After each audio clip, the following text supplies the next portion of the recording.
Welcome to Balancing Life's Issues, the podcast. My name is Kai. I'm your host today, and I'm here with, as always, CEO of Balancing Life's Issues, Wendy Wollner. How are you? Good, thank you. How are you?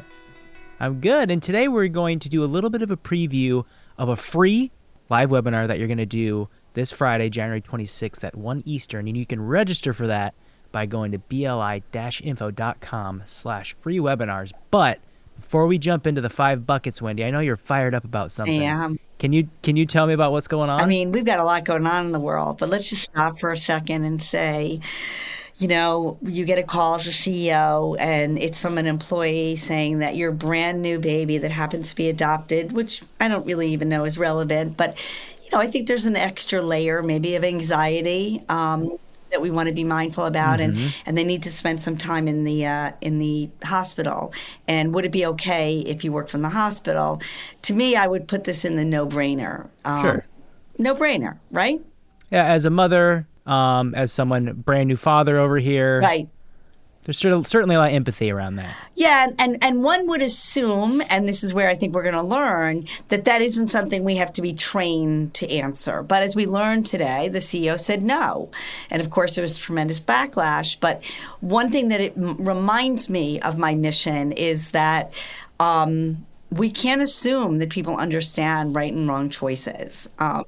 We need to teach it. We need to delve into it. We need to learn it. Harvard Business School, you always get a case study. So here's the case study.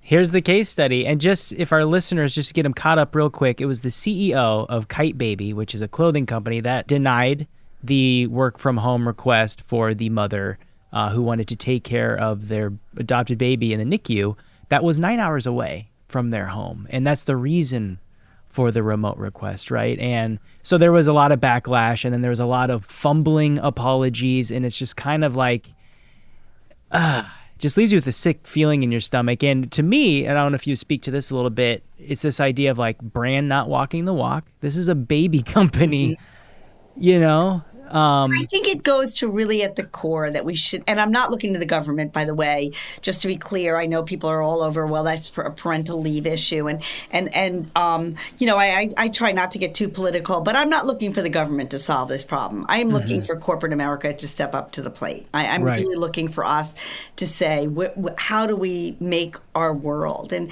I think one of the things that's interesting is that the CEO, need some work. They need to take our classes. And I mean that as they need to understand that they are not trained to think of, what do I need in order to keep the employee happy, to keep the baby happy? Because by the way, you know this, you saw the separation Miles feels. I mean, that baby needs a parent caregiver. Absolutely. And I think what you're speaking to is that the denial of the request wasn't technically illegal. And we're not asking, you know, but so it is this idea of morality, ethics, what's right, what is wrong, and this feels like pretty black and white.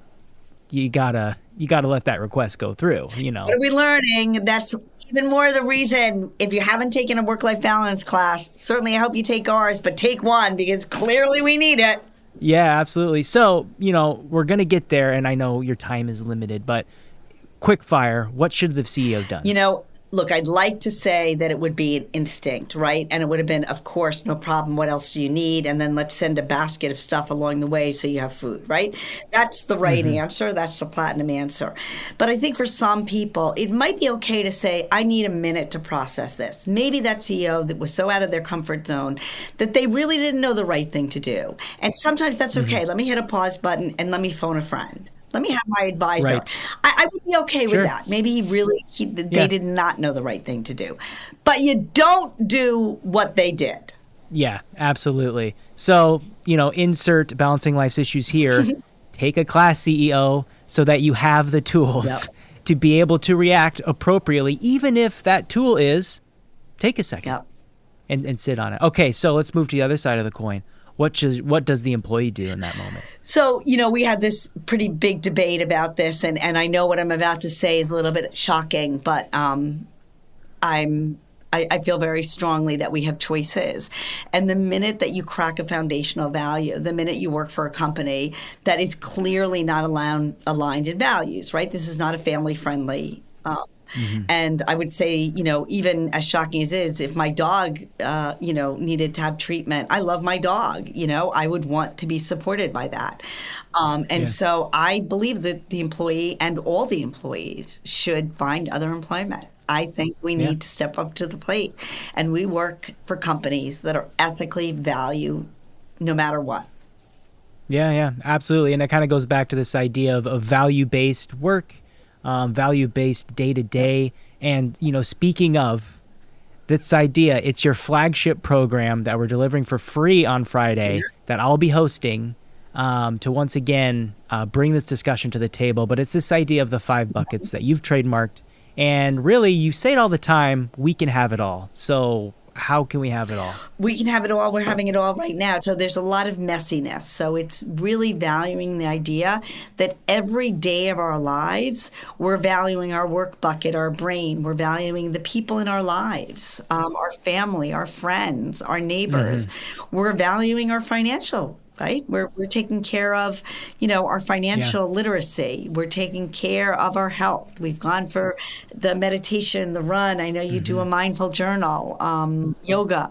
And the last one is that we're being a good person. And we're not doing it once in a while. That's my to-do list every day.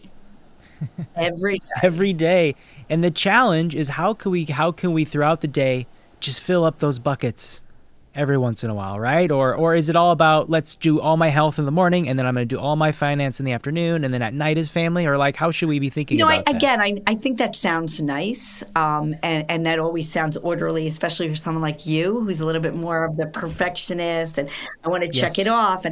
But as you'll see as your family grows and life gets very messy, they often do come at the same moment. And, so that idea of I just did a meeting with a client who hadn't gotten their exercise in, so they took me on their walking meeting because that's real world. Yeah. I want to normalize that. Bring your baby to work not just once a year, all the time. Bring your dog, let it bark. Like, I think there's a way to be perfectly imperfect, and it's a mess. Yeah. And, and I think it's going to encourage, these different generations of workforce that we're in right now.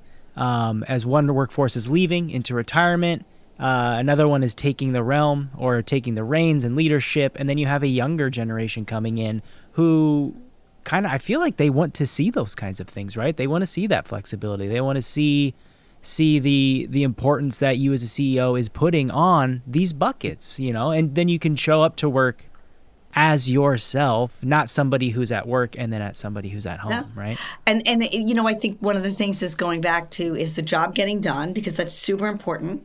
We run a real serious company and we work with Fortune 5 clients and, we get our jobs done and we don't do it on time. We do it early and we deliver stellar service.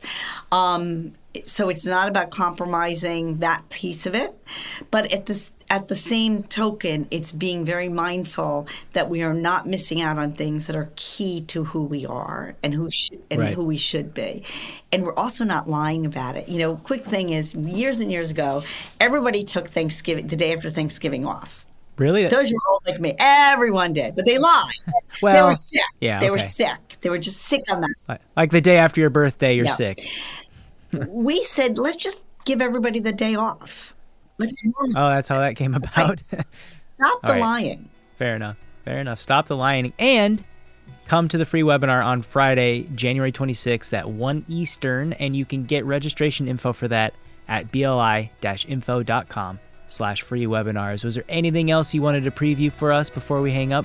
Just love partnering with you, Kai. Thanks for all your help. Absolutely. So listeners, check it out and we'll see you next time.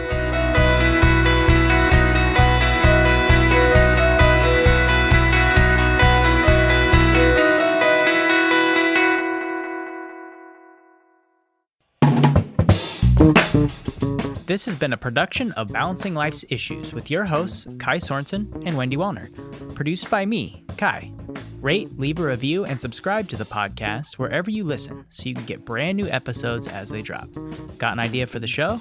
Email me, kai@balancinglifesissues.com. Anything to add, Miles?